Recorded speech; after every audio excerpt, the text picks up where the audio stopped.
welcome to Garden Fork Radio. Here with Eric and my friend Erin. Welcome, Erin. Hi, Eric. Thanks.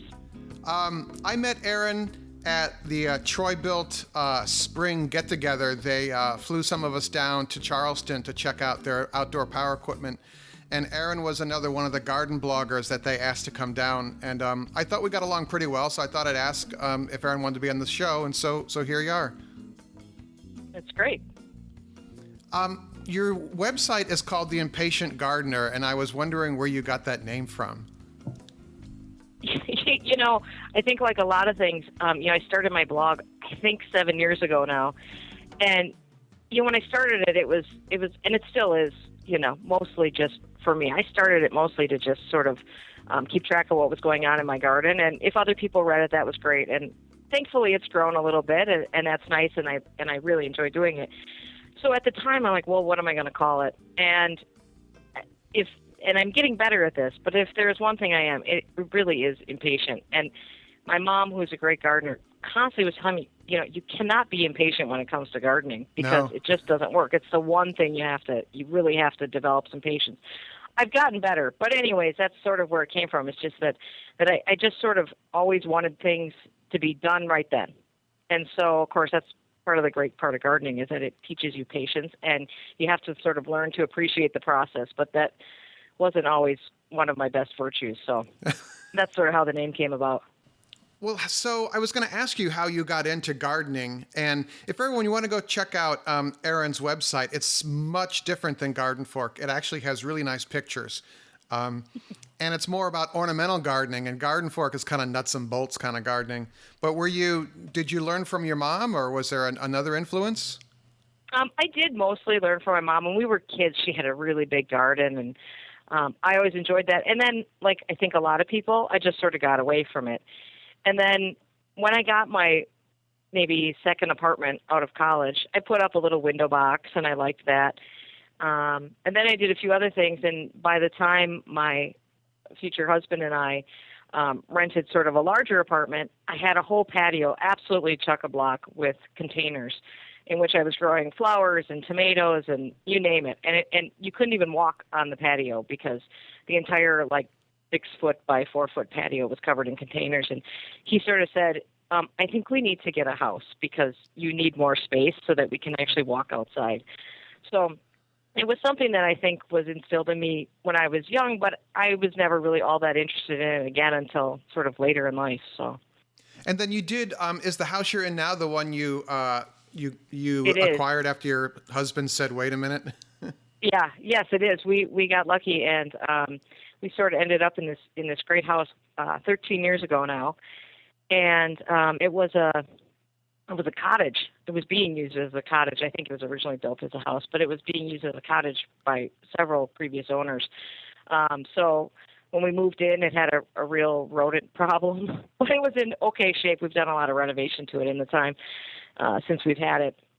And there wasn't a lot there in terms of gardens because, of course, people who have summer homes don't generally want to spend their time gardening. They want to spend their time enjoying their house. So we basically ripped out everything. I think there's maybe 2 peonies left that were original from the house, and everything else has been ripped out and replaced over those 13 years.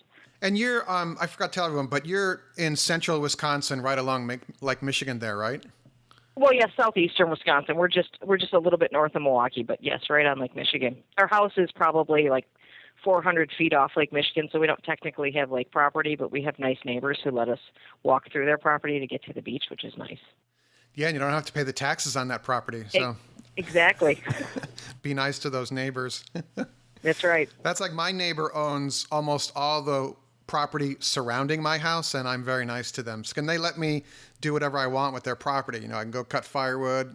We can take the dogs for walks, that kind of thing. So it's very nice. Oh, see, those are the best neighbors to have. That's great. Yeah, I just kind of. We were on a little tangent here, but that's what Garden Fork is. We have some friends that are looking to buy a little cottage up in the country, and they were looking at this house, and I said, you have to look at your neighbors as well. And they're like, well, what do you mean? I'm like, well, you don't know, you might have a beautiful little house, but the neighbor next door might be problematic, so it's hard to figure out how to figure out whether your neighbors are crazy or not, but it's something to No, but consider. that's really good advice. So that's absolutely great advice. We had a great situation, which the neighbor to our south never came to their house. They were using it as a summer house, but they only came up maybe 3 times a year. And from the get-go, they said, if you keep an eye on our house when we're not around, you're welcome to walk through our property anytime you like. Well, unfortunately, they sold last year, and now we've got neighbors who are actually living there full time in summer, and Oh. it's a big change. Our dogs are not adapting to the change well. There's a lot of barking going on that shouldn't be happening, but they're getting better about it anyways. Well, let's go back to the gardening thing. Now, the fact that I really like the writing of your site, it's like Garden Fork. It's kind of just down to earth, and it really is your voice because we hung out for 3 days in Charleston there and got to know each other. And then I read your site, and I'm like, wow, this really is Erin here. But there's just a kind of a naturalness to talking about flowers and arrangement and stuff. Was that something you studied or just kind of came about? No, not at all. I mean, I am a master gardener, so I guess I've taken some classes that you have to take to become a master gardener, but that's the only sort of formal garden training I've had. But I've really sort of just fallen in love with it. So I do a ton of reading about it. I watch all sorts of British television gardening shows because it's very rare to find a great gardening television show in the United States. And when you can find it, it's usually on PBS. And well, now that there's an app, you can sometimes catch some of them, but they're hard to find. Yeah. So I read a ton of books, and I just have developed a real thirst for knowledge about it. So most of that is sort of self-taught. But I love it. I love learning about it. We have some flower beds, but I call it chaos gardening. I've planted some. I like perennials because they're easy. You just plant them and they go. And then there's a lot of volunteers, and I just kind of consider that part of the design. You might be appalled at my flower beds, but No, absolutely. I think some of that's. I think that's great. I don't have a real rigid sense of design when it comes to gardening. Most of my stuff is pretty fast and loose, and volunteers are just really happy plants. what are some of your more favorite plants? I was thinking about this a little bit, and I think my favorite plants are mostly pretty boring, but I have this tendency to buy these really expensive, fancy plants. And of course, the more money you spend on a plant, the more attention you give it, and probably the more likely it is to die. But so I sort of have this rule that I can have a few of those plants that need a lot of attention, but Yep. not everything can be divas. And so the plants that I always go back to as my favorites are the ones that basically take care of themselves, because you just need plants like that in your garden, because otherwise you're going to go crazy tending all these plants that The high maintenance want plants. too much. So, like in terms of shrubs, hydrangeas for sure. I'm just in love with hydrangeas. I particularly like limelight because it's just, especially up here, we don't have, it's super hardy. It blooms its head off. You can't go wrong with it. So that's probably like hydrangeas, love them. In terms of perennials, lady's mantle, I just don't think you should have a garden without lady's mantle. It grows super easy. It always looks great. It has these beautiful little ethereal kind of chartreuse flowers that look great in just stick them in any bouquet. If you want to cut a bunch of flowers from your garden, just stick some lady's mantle flowers in there, Yep. and it instantly brightens it up. And Nepeta, I love that plant. I would love to grow lavender by the bushel, and I have finally found a lavender cultivar called Phenomenal that actually seems pretty hardy here. But lavender is another sort of diva. It needs really sharp drainage, and it's not the most reliable plant around here. But No. Nepeta has a really similar look. So I use that along pathways. I use it everywhere. And what I love about it is that I just chop the whole thing down. So probably maybe a month ago or so, I chopped down all my Nepeta right to the bottom because they all got sort of floppy. They bloom and they got sort of flopped out, and the flowers started fading. So I chopped it all down. And now, a month later, they're all probably 18 inches tall, and they're perfect little balls, and they're all going to bloom again. And I'll probably cut them down one more time yet this year, and I might not get another bloom, I might. We'll see. It's been a good summer, so we'll see. But I'll definitely get beautiful, tight foliage. So I don't think you can go wrong with that. Have there been any kind of spectacular fails that you want to share? Oh gosh, yeah, I've killed a lot of Japanese maples. Really? Yeah, I have, and I've killed. I've got a couple. I've got one called Orangiola that I bought many years ago, and that's still okay. But I've gone through a lot of other ones that have just died. And of course, Japanese maples. I don't ever like whatever. I'm always the person who goes out and buys something way too fancy. So I'm not talking about like a Japanese maple, like a blood good that I could go to the nursery down the street and buy for $50. No, these are like special order ones that I got through the mail with these beautiful. They're supposed to be great, and it's not gone well. So I have killed a couple of those, and that's been a sad and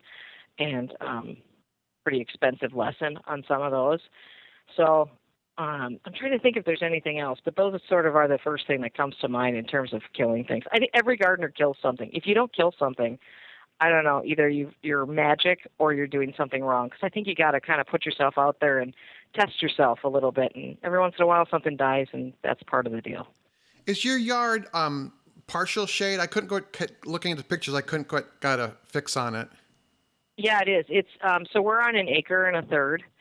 And so about, I would say maybe half of that, or maybe a little less, is heavily wooded. It's a woods basically. That's got huge ostrich ferns in it and a ton of trees, and that is super shade.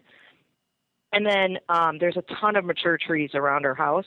But the area around our house, we actually have a couple of full sun spots, and then I have sort of over in the far corners where I do my vegetable gardening, and that's full sun over there. And then I've got some shade beds that are, on the sort of periphery of the area that's right around our house. So I've got it all. And I really enjoy gardening in the shade more than I ever thought I would. I mean, I think when you start gardening, you sort of think that shade gardens can be really limiting, and there's so many cool plants for shade gardens. So I really enjoy that part of the garden because I just think it's so full of great texture. I'm really big about texture in gardening. Maybe that's a recent phenomenon for me. I don't know, but there's great texture to be found in shade plants, and so I love sort of playing with that a little bit. I have quite a few hostas in the shady areas of our yard, and I can't. Of course, I'm blanking on the name, but I like. There's one that has these giant leaves and has kind of this dusty kind of bluish tone to the green leaves. And it's this giant thing. And you plant it in 1 year, it's just kind of, in the second year, it just kind of blows up. And I planted them too close together, so now I got to move them apart. But I do like that hosta world where it's the same old plant, but there's so much variation between them. It's quite fun. They're low maintenance too. I mean, we don't have a lot of slugs. So. Well, and I think that the key on those hostas is especially those blue leaf ones, the thicker that leaf, and I think the bluer the leaf, at least that's been my experience, the less less tasty they are to slugs. So they tend to look. I think those tend to look better all year long. Some of mine are already looking a little tattery, but those I don't think you can go wrong with a giant blue hosta. I know some people think like giant hostas are sort of over and done with and everyone's seen them. I don't care. I think they're cool plants. I think they look kind of prehistoric. Yeah, they do. Absolutely. The only problem is a tennis ball goes sailing into that area. The Labradors do not realize that those are hostas. So. Yeah, that's a tough battle for a hosta versus the Labrador. So one more gardening question, and I want to talk about your sailing expertise, but is there any specific soil prep you do for your flower areas? I do try to. This is another thing that you learn so much from your gardening. So I never did this when I first started. I just sort of dug up the soil, put stuff in. So now, though, if I definitely put on compost. I found that, and I will say I don't necessarily do this every other year, but I think that's optimal. If you can put on a layer of maybe 2-inch layer of compost on top of your beds every other year, I think the beds that I have done that in routinely are so much better for it. It's amazing. I did a soil test this year, and I haven't done one, a real proper soil test where you send it out to the university extension office, and they come back with the pH and the organic matter level and all sorts of interesting things. And one of the things that came out of that is that my soil is more alkaline than I thought it was. Uh-huh.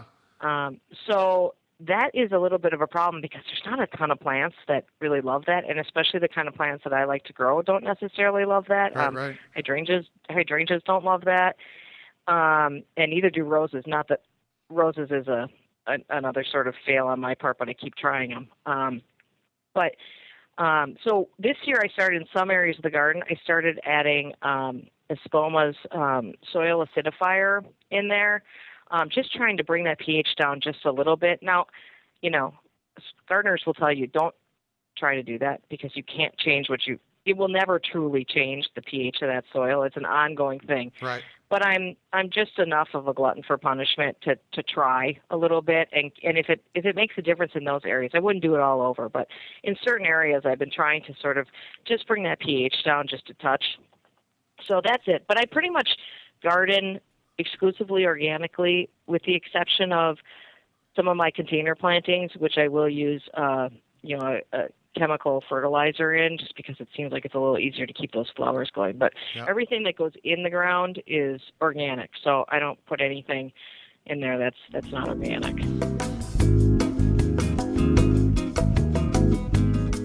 Hey everyone, I'm wondering if you would consider becoming a monthly supporter of Garden Fork Radio and gardenfork.tv. We've made it really easy to do so. We've started a Patreon campaign, and you choose a dollar amount every month that you would like to contribute to Garden Fork. The suggested dollar amount is $3 a month. That's less than $1 a show, $1 a show, as Rick calls it. It's about $36 a year, so that's like a magazine subscription, basically, is how I think about it. If you're interested, there's a link in the show notes here.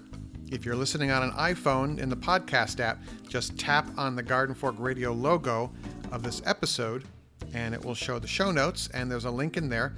Or go to patreon.com/gardenfork. That's patreon.com/gardenfork. There's also a link on every page of our website. If you consider that, that would be really cool. Appreciate that. You can also support Garden Fork by using our Amazon shopping link, which is on our website. You can also go to gardenfork.tv/Amazon, and that, if the technology is working, should take you to Amazon as well. All right? Thank you. So the other thing that I was intrigued about by what you do is that you're also into sailing. I was curious how you got into sailing, and if you could tell us a little bit about your recent trip you took. Sure. So I was very fortunate to have been born into a sailing family. So I started sailing before I could walk. I probably sailed in utero for all I know, but I know my parents had me on the boat before I could walk. So that's just how we grew up. Some families camp, some families, go up to the cabin up north or whatever, but our family always sailed. So it was just a fact of life for me from the time I was a little kid. So now these days my sailing mostly centers around racing. We do some little cruising here and there, but for the most part we race. So every year our big event is we do a lot of races throughout the summer, but our big sort of the big pinnacle of summer is a race from Chicago up to Mackinac Island, which is called the Chicago Mackinac Race. Hello. And I do that I sail that on my parents' boat, and we have a crew of 12 for that. 5 people, of which are my family. So it's my parents, my brother and I, and my 17-year-old nephew has been there for the last 2 years.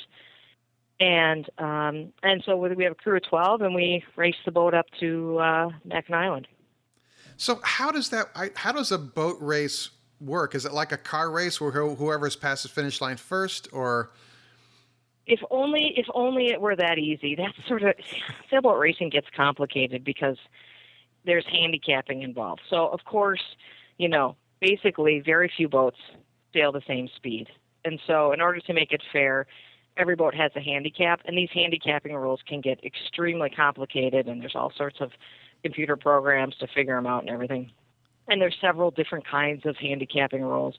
But, in general, it used to actually, new technology is changing this a little bit, but in general, it used to be the bigger the boat, the faster the boat is. Right. That holds true a little bit, although, like I said, new technology has created 40-foot boats that are faster than 60-foot boats. So, anyways, every boat has a handicap. So then they divide. I think there was 324 boats that sailed in the race this year. So they divide them up into sections of about 15 boats. So you're competing within your section as well as within the fleet. And so it's all based on time. So you finish, and sometimes you have to kind of just sit and wait to see who's going to finish behind you because you probably owe them time. We were actually the fastest boat in our section, so we had to finish in front of every other boat in our class by as much as, I think we owed some boats up to 3 or 4 hours. Wow. So you have to finish that far in front of them. And so sometimes it's little bit of a waiting game to sit around and see if you actually did well or not. Although now they have trackers on all the boats, so you have a pretty good idea of where everybody is. Do you have that technology on the boat with you? If we have internet connection. So if we are close enough to land to actually get an internet connection, we can all just go on the apps on our phone, or we have a computer on the boat, and so we can check there. But often during that race, obviously, if you start in Chicago, you have to sort of cross the lake at some point. So, you probably only have cellular connection for about 15 miles offshore max. Mm-hmm. So there's a big stretch of the race where you have no cellular connection. And it's always interesting when you get cellular connection again to look and go, okay, how did it go overnight? Like, did we do the right thing? Did we not do the right thing? So that's always illuminating. So it's not really sailing in a straight line. It's some strategy and taking into account the weather and the winds and everything and when to cross Lake Michigan, because Chicago is on the western side of Lake Michigan. It's the bottom of Lake Michigan, but on the western side. And then Mackinac Island is more eastern at the top of the lake. Is that correct? That's exactly right. So it's really all about strategy. So, when we take a look at what we're going to do, we look at probably as many as maybe 10 different forecasts and all these different models. And of course, everybody else who sails the race is doing the same thing. And so you have to take a look at all the weather models and figure out, okay, so the wind is going to be here then. And then there's always this big question of, is there going to be a sea breeze on either side of the lake? So sometimes you want to stay really close to shore during afternoons when sea breezes kick in, and then you want to get over. So there's a lot of strategy involved in it. And that's really, don't get me wrong, there's a fair amount of luck involved in this as well. Yeah. But you definitely have to put the boat in the right place to begin with. And sometimes you have this great plan going into it, and then the weather didn't read the forecast, and all of a sudden you're sort of like, well, everything we sort of planned on doing is out the window, so we got to come up with a new plan now and see where it goes. Wow, that would be interesting. And then how many days does it take?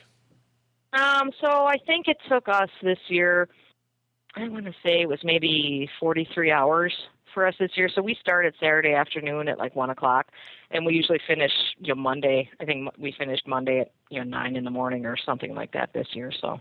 And do you go through shifts? Are people sailing the boat in the middle of the night? Yeah, we do. We split the crew into 2 watches, and starting Saturday night, we do 3 hours on, 3 hours off. And so half the crew is sailing the boat at any given time, once we get into that point of the race. And then if there's a big, if it's quite windy and we need more help on deck or we have to change a sail, then we wake people up to help out with that. Wow. I don't know. 12 people on one boat. I might, I guess their personalities kind of have to mesh, huh? Oh, they do. It's really, it's amazing. It's really important that you get, that's as much of a consideration when you're picking crew, as sailing skill is.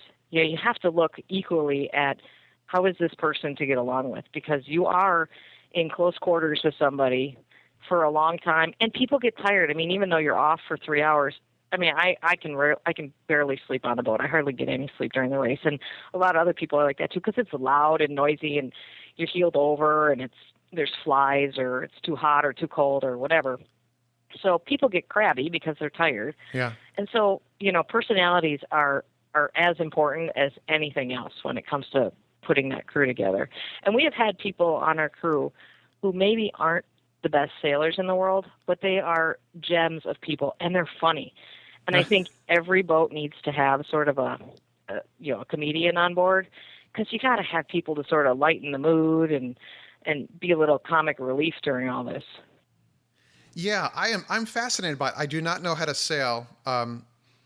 And there's actually a number of kind of DIY sailing clubs around Brooklyn now, taking over these old piers. And I'm kind of tempted to see what they're all about. They basically store their boats. They're smaller boats, like little J20s or day sailors and things. That's how much I know about boats. Oh, you should try that. You should try it and just check it out. I bet you'd love it, because it is a really, sailing can be a really sort of hands-on thing. And there's all different. There's a billion different ways to go sailing, but it's a very much a self-sufficient kind of sport. There's nobody out there you just figure it out for yourself. And so that seems to me like it'd be right up your alley. I'll be the guy wearing the life preserver. So.